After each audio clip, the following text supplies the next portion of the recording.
Today on Rat and Cat, I'm going to talk to you about Eddie, a channel supporter, friend of mine, his story and how that relates to Rat and Cat, and kind of a criticism I got from one viewer about reporting on the news and fake news and what to believe and what not to believe.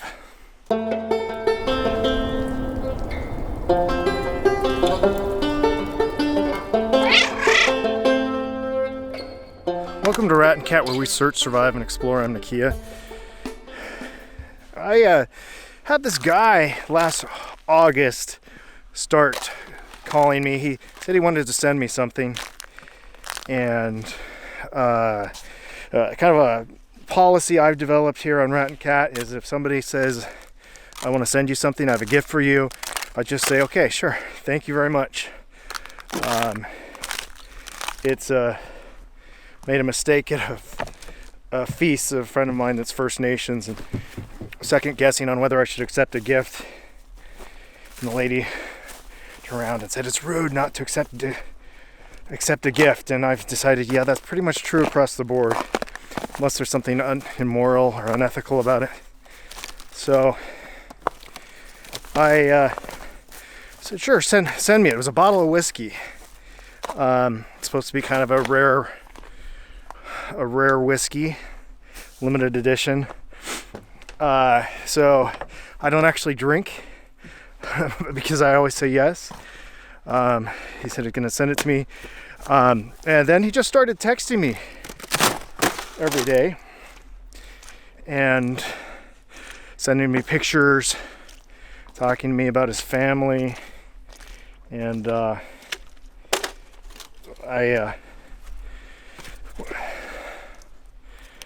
yeah, he lived on a lake back east in New Hampshire, had a lake cabin out on an island.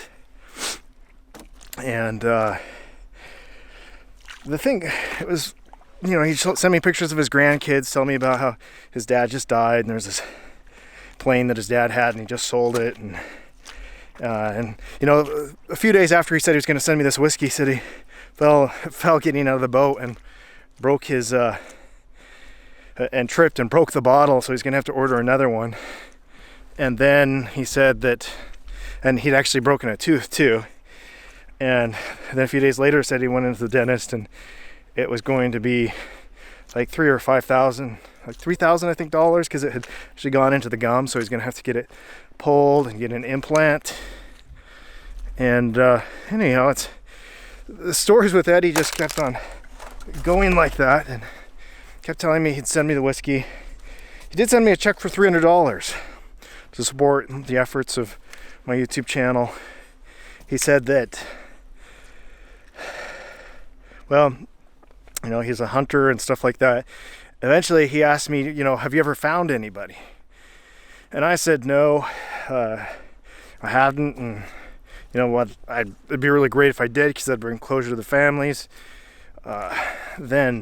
But at the same time, I really don't want to, or I'm not looking forward to it if I ever do, because there's a lot of trauma associated with that. People who find bodies, and it's not a fun thing. And that time Eddie told me that he had actually been out hunting and found 2 girls that were murdered. And he told me that he would never forget the smell of that, and that he had testified in court about it. And I looked up the story online and read about it, and I thought, well, that's why he likes the channel, because we're talking about missing people and stuff. And then it was interesting, just all kinds of things kept happening to him. He told me about a couple of friends of his died on a motorcycle accident 2 different times recently, and 2 different friends died. And what else? Oh, he got online, or he started talking with one of the people I've featured on my channel, and saying some things that were inappropriate. I think like culturally inappropriate. don't think he meant anything by it. I think he just was trying to be nice and didn't realize what he was saying was not cool. And then what happened next? Oh, one thing that happened is he was telling me that he saw a plane fly over the lake where he had his cabin. It was a bomber, World War II bomber. And, you know, and then a couple days later he said he looked it up and it was landing nearby at an air show and he wanted to get a ride on it and he thought he was going to head over there. And he said he never, but then I asked him about it and he said he never did. But then a couple days later, he went back in that, he said that plane actually crashed and everyone was on board was killed. And I looked up the headline and sure enough, there it was. And then this last fall, two friends of his, acquaintances more, an author, no, actually it wasn't an author, a guy who stayed on the lake where he lived. Sorry, the camera keeps on going every which direction here. Fell, or it was going on a boat, he and his wife, and they had hit a rock outcropping, and it had killed them. And the wife had called, or killed him, and the wife had called, and she was seriously injured. And the next day, he found out that there was actually two people involved. There was there was another boat at the bottom, and it was actually his best friend, or one of his best friends, an author. And they were both staying late for the season. And man, yeah, and I looked up the headlines for that, and there they were. And then this fall, he started not texting me so much, and I asked him, "Is everything okay?" And he'd gotten sick once with pneumonia. Then he went to visit his grandkids in Colorado, and he said he had to go to the hospital there too. Just was texting me less. But, you know, he said, "Oh, I'm out, you know, I'm okay." And his wife texted me once. And then my uncle passed away, actually, about a month ago, on the 24th, January 24th. And that day of that service, I got a text from Eddie's phone from his wife saying Eddie passed away last night. And so, man, this is gorgeous.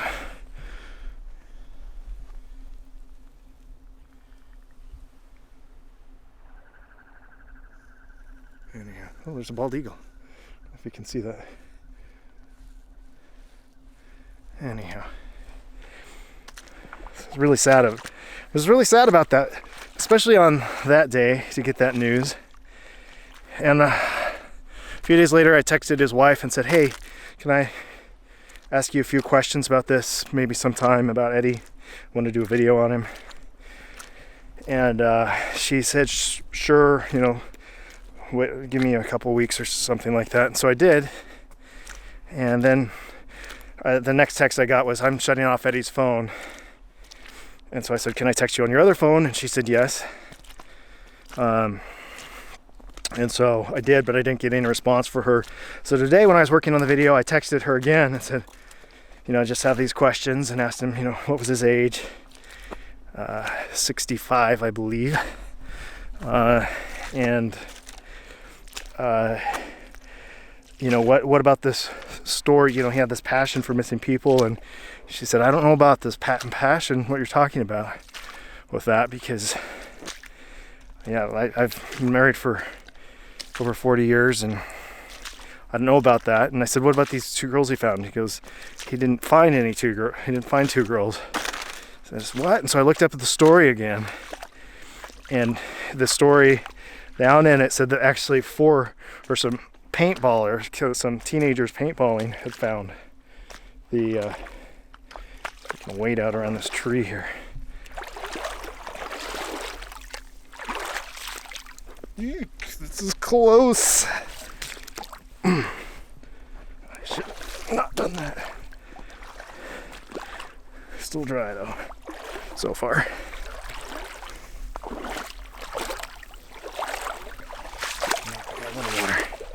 Oh, lost my story. Yeah, she said he never found those bodies. That they were gone. He went to the spot actually, but they were already removed. He didn't testify in court, like he said. He was lying and or telling a tale.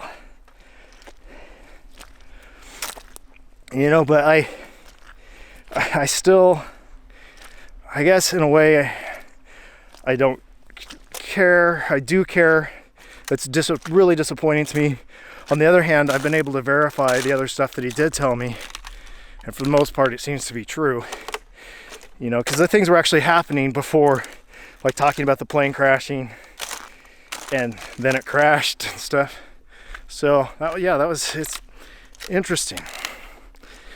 You know, and I guess he just felt a need. I think maybe he was lonely. You know, he's out on this island and didn't have a lot of friends. That's the feeling I got. He really needed a friend, and I texted him back. I said, you know, I'm willing to text with you a certain amount, but there's only so much I can do.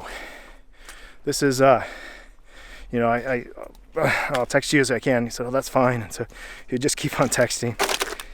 And so that was fine. But, you know, it got me to thinking too about, you know, fake news. And another guy criticized me. I think he was just trying to get points for his YouTube channel, saying that, you know what, while I'm doing is reporting on fake news.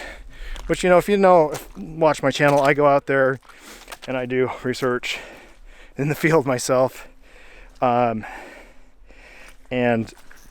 I don't just read off news reports, but I really do like telling these stories about people who've survived and just compiling those. It's actually been really fun. And also the stories about people who've gone missing in mysterious ways, or ways that we can learn from that. I think that's really, to me, that's been really satisfying, even though I'm not out there in the field on those. Because I think we overlook those, and we get so much news about politics and all this other stuff that we totally glaze all over these amazing stories out there. And but, you know, I think this story with Eddie just reminds me to look at the details, you know, and I could have figured that out right off the bat. Not that it would have really changed anything, but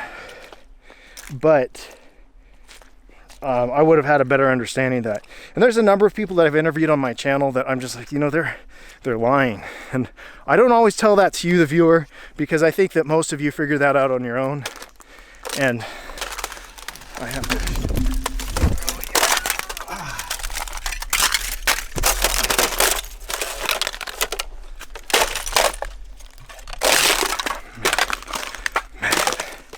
All right. But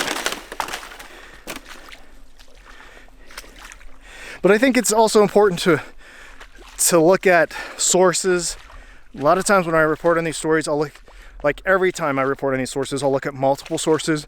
Where is it coming from? Try to find the original police report on every one I can. A lot of times on these police websites, though, the reports go down. They'll only have like the last 5 stories.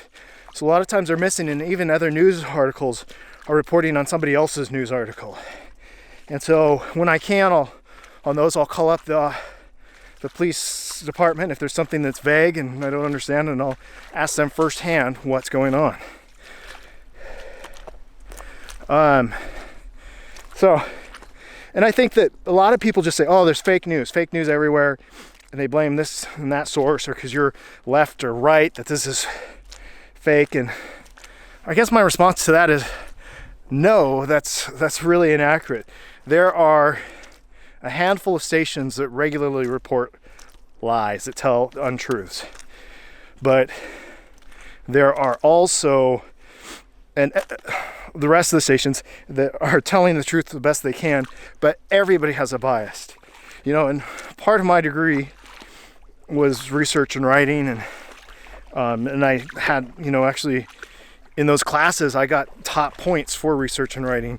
So I'm pretty informed about how to research and how to get information on stuff. But I do miss facts sometimes and details, like I did with this story that Eddie told me. And I think a lot of times you guys remind me of that on this channel when I do make a mistake like that. But it is possible to go to the source, the original source, especially what is the original person saying? What are their quotes? Do they all match up? But then when it comes down to it, it really doesn't matter what the truth is for some people, because people believe what they want to believe. And there are truths that people believe just to keep their sanity, I think, sometimes because of their life experience, because of trauma and stuff. Some of the people I've talked to are like that. But I don't know, it's just a reminder for me, and what is more important, keeping the relationship